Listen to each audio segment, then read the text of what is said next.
Ever wonder what would make someone risk their whole career? Just like one principle. Yeah. Well, that's kind of what we're going to dive into today. Okay. So we've got like a whole bunch of articles and reports about a federal prosecutor Okay. who resigned. Interesting. Yeah. He refused to drop charges against the mayor of New York City.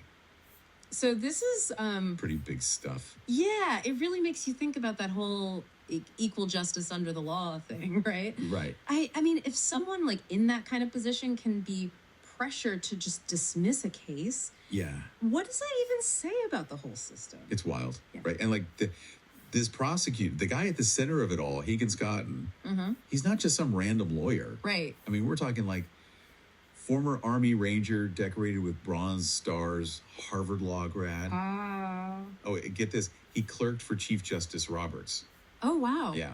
So that's a clerking for the Chief Justice. That's going to give you a very specific perspective on the justice system. Totally. I mean, you're not just like learning about the laws and all the precedents and stuff. Right. You're seeing like firsthand how those principles are actually supposed to be upheld. Yeah. At the highest level. At the cop. Yeah. So can you imagine having that kind of experience and then you're suddenly in a situation where you're being asked to maybe compromise those very principles?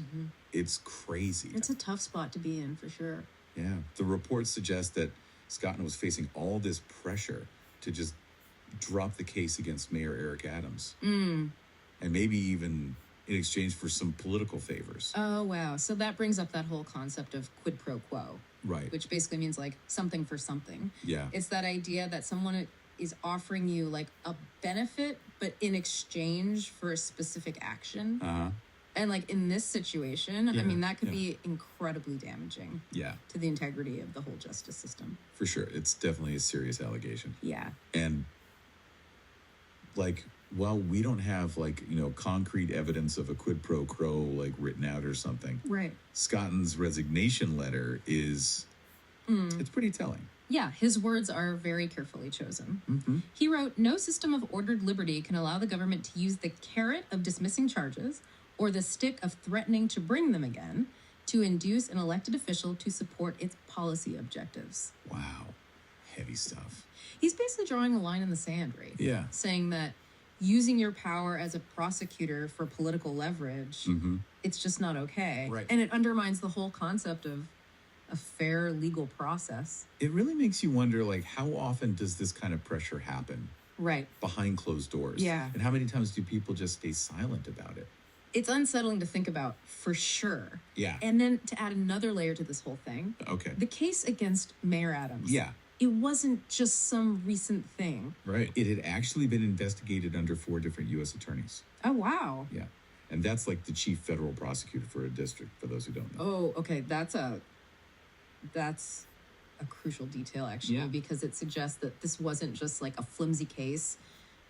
Yeah. 4 different U.S. attorneys looking into the same allegations. Yeah. That's a serious commitment to uncovering something, Yeah, so if the case was so solid, right, why the pressure to dismiss it? Exactly. What was even going on? That's what we're trying to figure out, right? Yeah. This wasn't just about one case. Yeah. This is about a potentially much wider problem. Oh, for sure.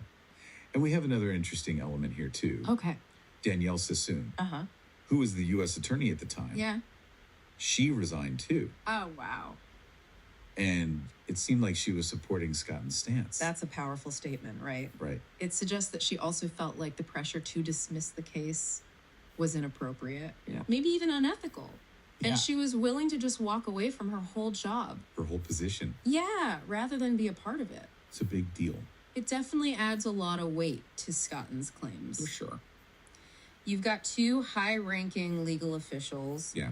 Both with, like, impeccable reputations, essentially blowing the whistle on what they saw as a misuse of power. It makes you wonder how common these ethical dilemmas are within the justice system. Yeah, do most people just, like, succumb to the pressure? Right. Or look the other way? Yeah. It's the million-dollar question. Yeah. We can't know for sure how often this happens. Right. But even one instance like this should raise some serious concerns. Totally. Especially considering the potential consequences. Huge consequences. Right. Like if this kind of political interference is allowed to stand, Yeah. it just erodes public trust. Right. in the whole legal system. Yeah. It makes people wonder if justice is really blind or if it's just being manipulated Exactly. to serve certain interests. And that's where the bigger implications come in. Totally. This isn't just about like one prosecutor or one mayor or even just one case. Yeah. It's about the fundamental principles that underpin our entire system of justice. Yeah. That's the big picture. Yeah.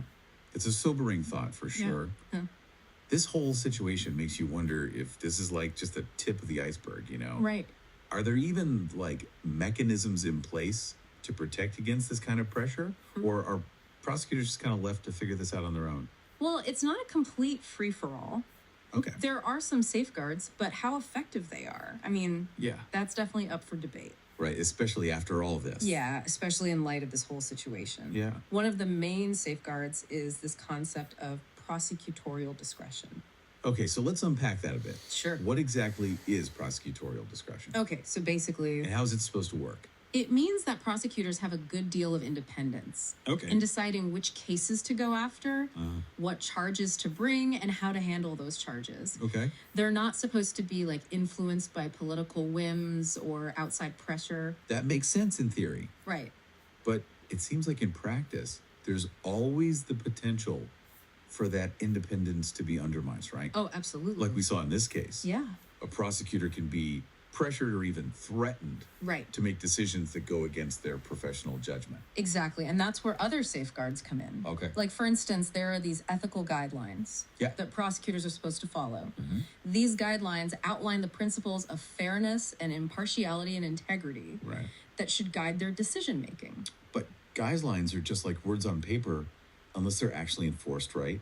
Right? So what happens if a prosecutor violates these guidelines? Yeah. Who holds them accountable? That's where things get a little more complicated.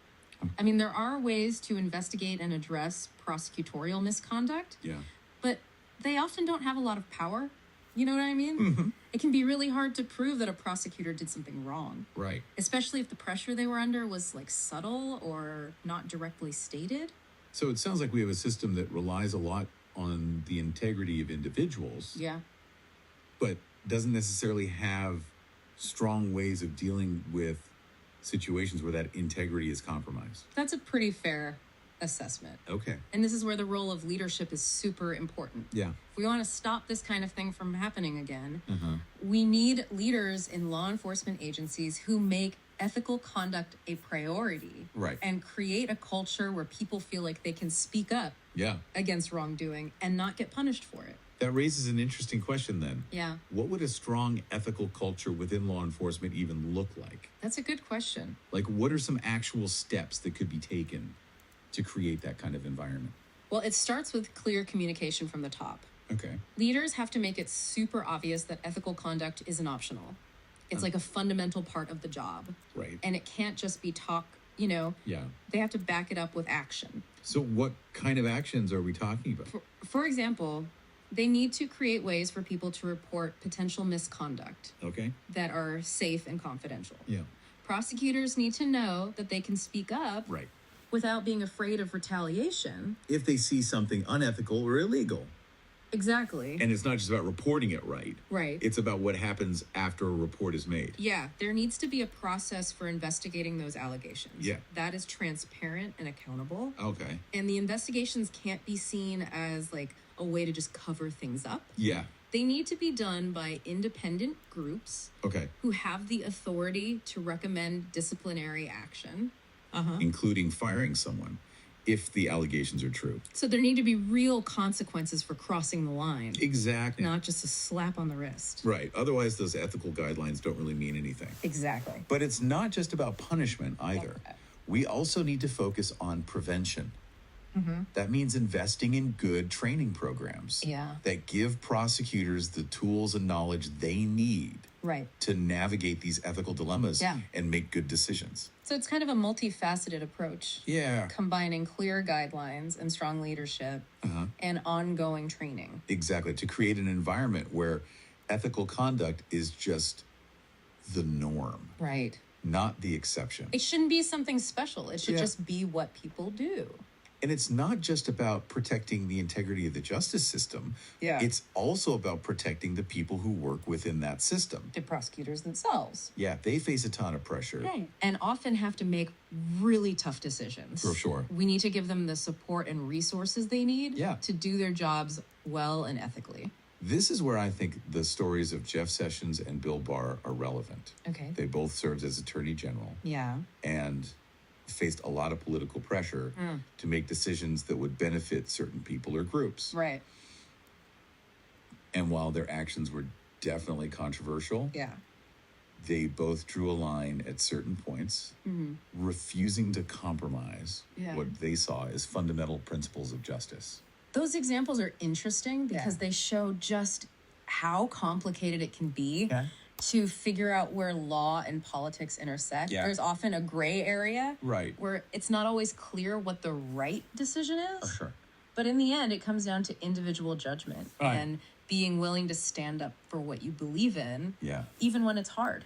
That's a powerful point. But how do we make sure that more people in the justice system are willing to take that stand? Yeah, that's a good question. It seems like there's a natural tendency to just go along with things. Right. Especially in a system like law enforcement. You're right. Where it's very hierarchical. That's why it's so important to create a culture of open communication and respectful disagreement. Okay. Prosecutors need to feel comfortable speaking up, challenging decisions they think are wrong, and offering different perspectives. That kind of culture doesn't just happen overnight, though. No, it takes effort. Yeah. And a commitment from everyone. Yeah. From leaders all the way down to the newest people.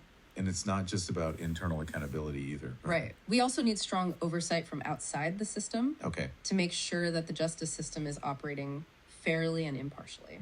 So things like judicial review of prosecutorial decisions, legislative oversight of law enforcement agencies, and independent investigations of alleged misconduct. Exactly. Those mechanisms are crucial for making sure that the justice system is accountable to the public. To the people it serves. Yeah.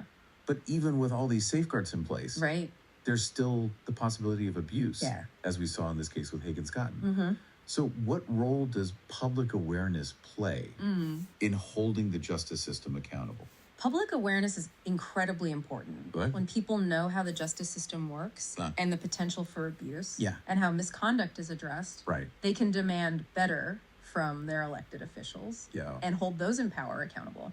So it's about being engaged citizens, right? Exactly. Paying attention to what's happening in our communities and speaking out against injustice. Exactly. And it's about supporting organizations that are working to make the justice system stronger and protect the rule of law. We can't just assume the system will fix itself right. Right. We have a responsibility to be active participants in making sure justice is served. It feels like, we're living in a time when trust in institutions is like really fragile. You see it everywhere, like from politics to media to, to the justice system as we're discussing. Sure. So how does all this impact our ability to even have a fair and impartial justice system?